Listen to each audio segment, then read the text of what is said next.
Welcome back to section 5.2. Today we're going to look at finding zeros and their multiplicity of a factored polynomial, and we're also going to use those zeros to help us write the polynomial function. So far for polynomials, we've looked at putting them in standard form, naming them by degree and number of terms, looking at their end behavior based on their degree and the leading coefficient, and yesterday we looked at finding mins and maxes and also zeros with our graphing calculator. Today we're going to look at other ways to find zeros for a polynomial. The factor theorem says the expression x minus a is a factor of a polynomial if and only if the value a is considered a zero of the related polynomial function.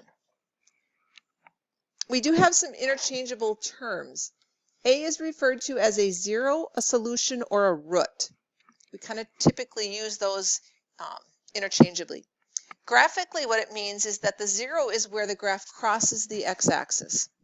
So how do we find that? If the polynomial is already in factored form, we can just apply the zero product property to find our zeros. So for this first one, we have the factors x plus 2, x minus 1, and x minus 3. If we are finding a zero where the graph crosses the x-axis, we have a y value that's 0. So picture putting a 0 in here for y. Then we can use that zero product property that says x plus 2 could be the 0, x minus 1 could be the 0, or x minus 3 could be the 0. And then we just solve each of those equations. The first one here, we would just have to subtract 2 to the other side. This one we would have to add the 1 to the other side, and this one we'd have to add the 3 to the other side. So we have 3 zeros. That means the graph is going to touch the x-axis at -2, 1, and +3. For the second example here, notice that this first x could be one of my zeros. It's just that there's no equation to solve. X has to be a 0.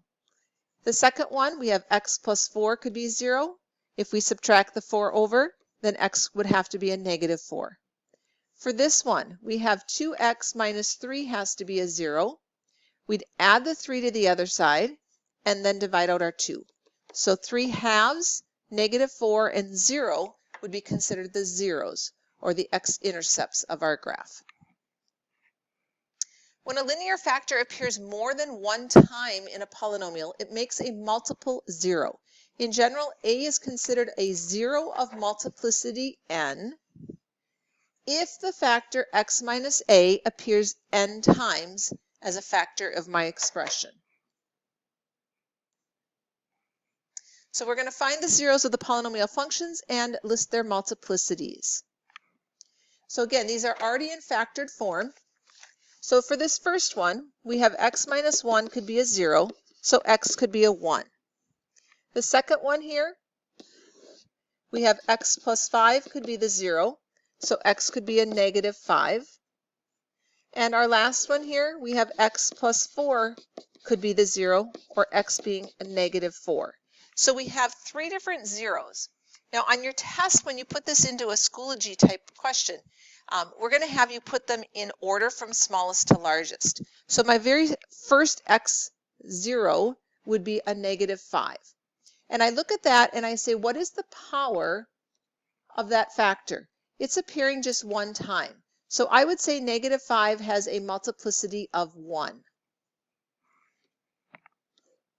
My next 0, the next smallest, would be a -4. And I look at that factor and say, how many times is it showing up? And this little 3 tells me that it's showing up 3 times. So it has a multiplicity of 3. My third 0 was the +1. And I look at that factor, and it was showing up as 2. So it has a multiplicity of 2. All right, go ahead and try this one, and then turn the video back on and check your work. All right, looking at my zeros, I have a 0 of 0. I have one of x plus 7 being 0, so x would have to be -7. And my other 0, I have 2x minus 5 could be 0. I add the 5 to the other side and divide out the 2. So I have a 5 halves, I have a -7, and I have a 0. We're going to put those in order. My smallest would be the -7. My next one would be the 0. and the third one would be the 5/2. Okay, 5/2 is the same as 2.5. Now I have to look at their multiplicity. So when I look at the -7, that came from this factor, and it's only in there once, so we'd say it has a multiplicity of 1. When I look at x being 0, that came from this term, and its power is a 2, so I say it has a multiplicity of 2. And then the third one, the 5/2, came from this factor, and it has a multiplicity of 5. So your multiplicity is just telling you how many times that factor is showing up in your expression. All right, so what does a graph look like in terms of that multiplicity? It says notice that x equals -1 is one of your zeros. From our function here, we can see that x plus 1 is 0, so x would have to be a -1. And we have x minus 3 is 0, which means x would have to be a 3. The multiplicity of our -1 is 2. And notice that at -1, our graph is coming up. It's touching the x-axis and turning back around. It's not actually crossing through it. And that is typical when you have an even root, okay, or an even multiplicity. This one we would refer to as a double root because its multiplicity is 2. And it looks like a quadratic. So anytime you have an even multiplicity, your graph is going to appear like a parabola. Okay? It's going to touch and then turn around. It's not going to actually cross through. But if the multiplicity is odd, like this next 0, when x is 3, notice that my graph is actually crossing right through the x-axis. So the graph passes through like a line, and that is true for all odd multiplicities. All right, so what do we do if the expression or the polynomial is not factored? We can still factor them. All right, we've learned how to factor expressions like this. So we're going to split up the x squared into x times x. We're looking for two numbers that multiply to be -20 and add up to 8. So we could use a +10 and a -2. Now we can think of finding those zeros. And so what makes this equal to 0 would be when x equals -10. And what makes this one equal to 0 would be when x equals a +2. Both of those have a multiplicity of 1. They're just showing up once as a factor, which means our graph would cross through the x-axis at both of those values. Our next example here, x squared minus 14x plus 49. Again, we can think of setting it equal to 0 and putting it in that factored form. X squared we'd split into x times x.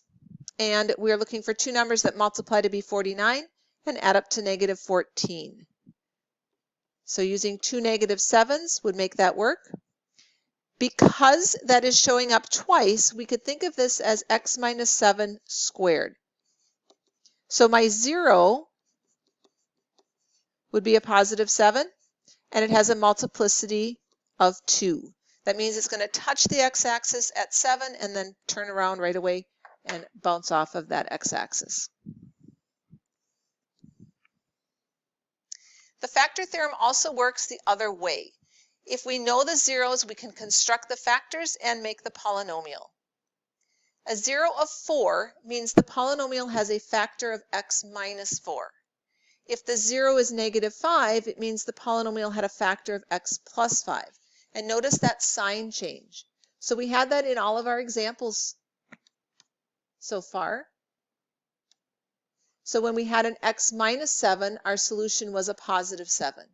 When we had an x minus 2, our 0 was a +2. When we had an x plus 10, our 0 was a -10. So the 0 and what you see in the factor are going to be opposite signs. So our next example says to write a quadratic polynomial in standard form that has zeros at 3 and -1. Now remember, quadratic means degree 2. And we're given two zeros, so that means each of those zeros is going to show up once.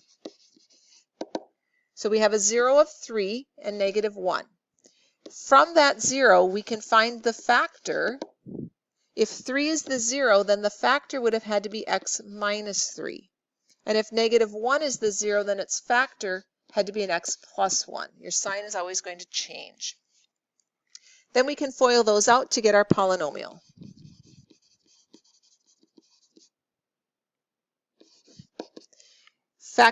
FOILing, we've got x times x is x squared. Outsides, we've got 1x. Insides, we've got negative 3x. And last, we've got negative 3. Combining like terms, we'd say our polynomial is x squared minus 2x minus 3.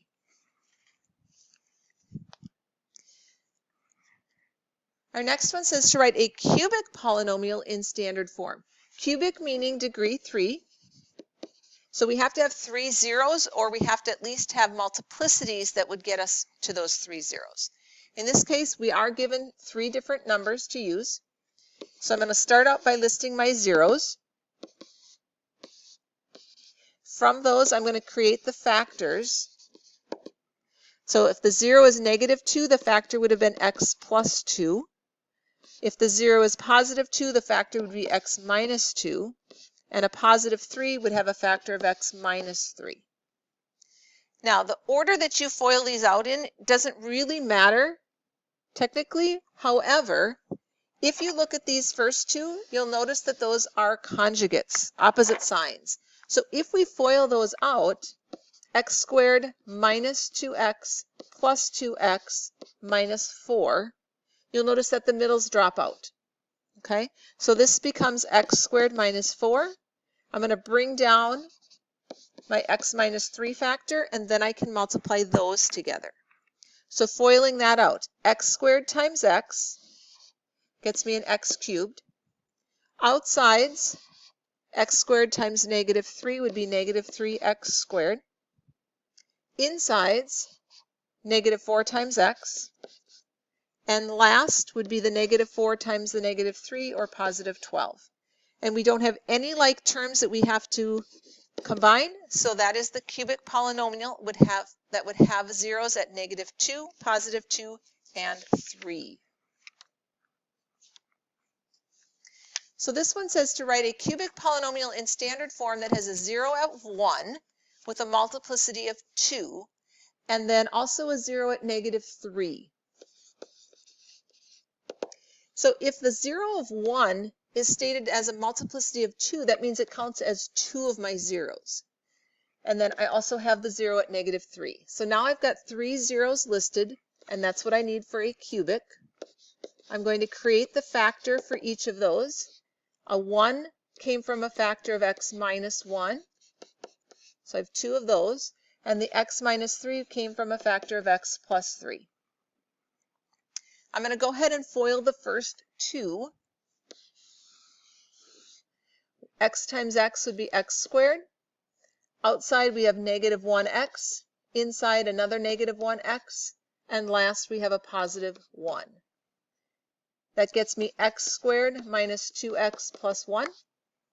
I'm going to bring down my other factor, and now I have to multiply those together.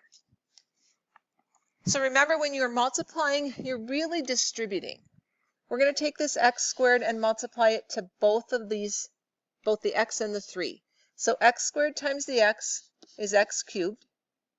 X squared times the 3 is 3x squared. Then we're going to go through and multiply our negative 2x to both of them. Negative 2x times the x is negative 2x squared. Negative 2x times the 3 would be negative 6x. And then I have to take the 1 and distribute it to both. So 1 times x and 1 times 3. And then I'm going to just combine like terms to create my final polynomial. So I have an x cubed single term. I do have a couple x squareds. I want to combine those. So 3x squared minus 2x squared would be 1x squared. I have a few x's. Combining those, I have negative 6 plus 1 would be negative 5. And then I have the 3 constant term. So that is the cubic polynomial that had zeros of 1 and negative 3. and the 1 had a multiplicity of 2. So quick review of some of those concepts we've already talked about. Name it by its degree. So because we have an x to the 3rd power, we say it is cubic. The number of terms it has, 1, 2, 3, 4. Remember, your plus and minus signs separate your terms. So we would say it is a polynomial with 4 terms. Looking at the end behavior, we focus on that first piece.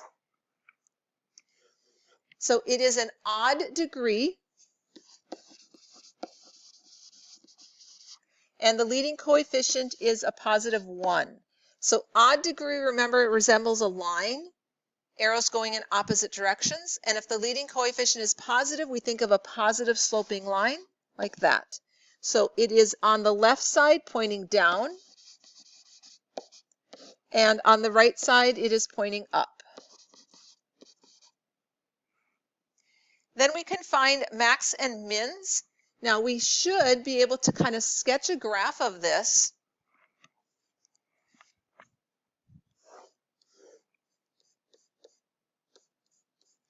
We are told we have zeros of, let's see, what did we have? A 0 at 1 with a multiplicity of 2. So it's going to touch and just bounce off the x-axis right there. And the other 0 was negative 3. And based on the end behavior, since it's pointing down on the left, from here we know we have to be heading down. And it's pointing up on the right, so from here we have to be pointing up. So a logical graph for this, a polynomial is a nice smooth curve. A logical graph would be something like this. All right, now I don't know how high exactly that goes, but I know it has to come down and bounce off of that x-axis at 1. So we can grab our calculators to find our max and mins. So let's go ahead with the calculator. We're going to type in y equals x to the 3rd power plus x squared minus 5x and plus 3. Go ahead and graph it. You should see something similar to what I have on the board here. And then we are going to find the max and mins. Now we actually know the minimum already. We have a minimum right here, a relative minimum of 1, 0. But let's go ahead and find that maximum point up here. So remember, to do that, we need to do second trace. We're going to choose option 4, which is a maximum. We're going to move our cursor to the left of where the high point is. Hit enter to lock it in. Move it back around the curve. Hit enter again to lock it in. And then hit enter one more time. And we have a maximum of negative 1.67 and a y value of 9.48. All right, so you guys are going to be finding zeros and looking at their multiplicity, both when it's already factored and when you have to do some factoring.